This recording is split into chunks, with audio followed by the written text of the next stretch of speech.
story, that ceremony in Rwanda today. Nicholas Rushworth's here with me in the studio for Media Watch. Good to see you, Nicholas.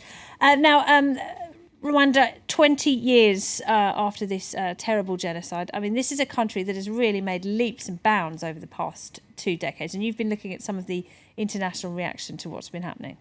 Hi to you, Laura. Indeed, the whole question of reconciliation, of course, is the first point, isn't it, to start at? And the thing that stood out for me was actually a photo montage piece in the New York Times, which I can go to, which is called Portraits of Reconciliation. And it's there by Peter Hugo, and he has actually been to southern Rwanda in the last few weeks and actually put perpetrators and survivors of this genocide 20 years ago side by side.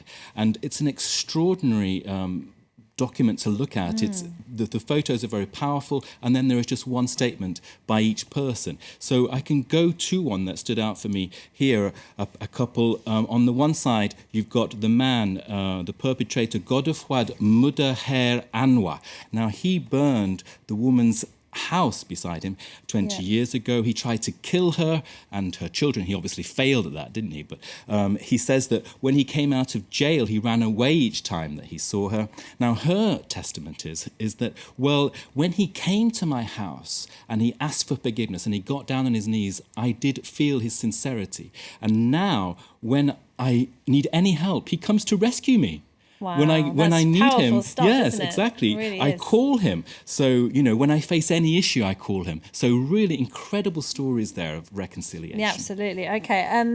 But some are saying that today's ceremony was somewhat overshadowed between the row between Rwanda's President Paul Kagame and France. He, in several interviews, has basically blamed France for stirring up the violence and causing the genocide in the first place.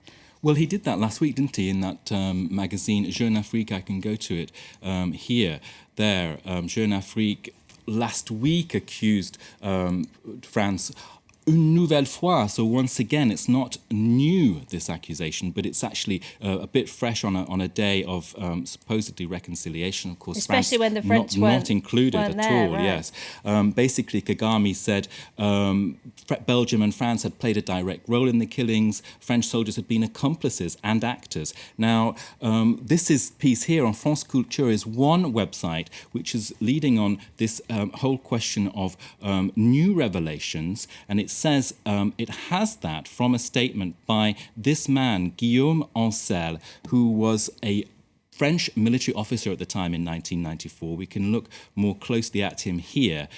He's since quit the army, and he quit the army in 2005. Now, he is saying that, and I quote here, that before becoming a humanitarian operation, Operation Turquoise, which is the French military operation in 1994, it was a military offensive. Now, and he adds that. He says, it was a very military offensive, you can take that. So he's not mincing his words. Which is not what the official view is, of course. It's not at all the official view. The official view is that France did not play a role at all. Now, of course, this has fueled questions. There are lots of questions out there. L'Express, the magazine here, is saying that a collective of French citizens wants to ask Alain Juppé, he was the foreign minister at the time, for clarifications about the whole nature of the role of Operation Turquoise and what actually happened in 1994. Alain Juppé, who's mayor of Bordeaux currently, he says that, well, no, there was no involvement at all in any genocide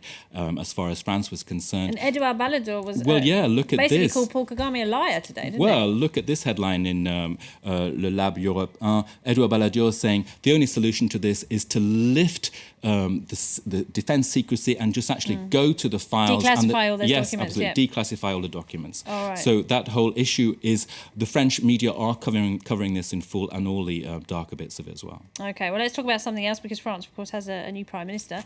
Manuel Valls, climbing the ranks. Lots of people said he would, and he's done it, hasn't he? He'll be making his first speech to Parliament tomorrow. Well, I want to, obviously that was something we will be covering in full this Tuesday, but I want to go to the fun stuff first of all.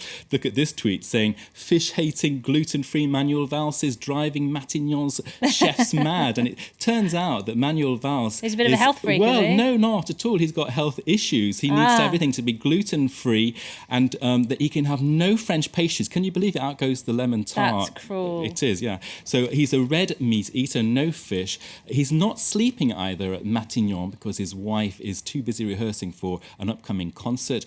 And meanwhile, in terms of the heavy, hard political news, he's going to have to fight off here, this story here. Un fronde. A fronde, what is that, Laura? It's an uprising, isn't it? About 90 to 100 socialist MPs are on his case. They want to see very clearly that on Tuesday he sticks true to Socialist Party principles and talks about social Right, because justice. he's been accused of being in the wrong party, hasn't Okay, he? absolutely. Interesting. All right, Nick, thanks very much indeed. Nicholas Rushworth there with Media Watch. Well, let's go back now to our top story with Rwanda.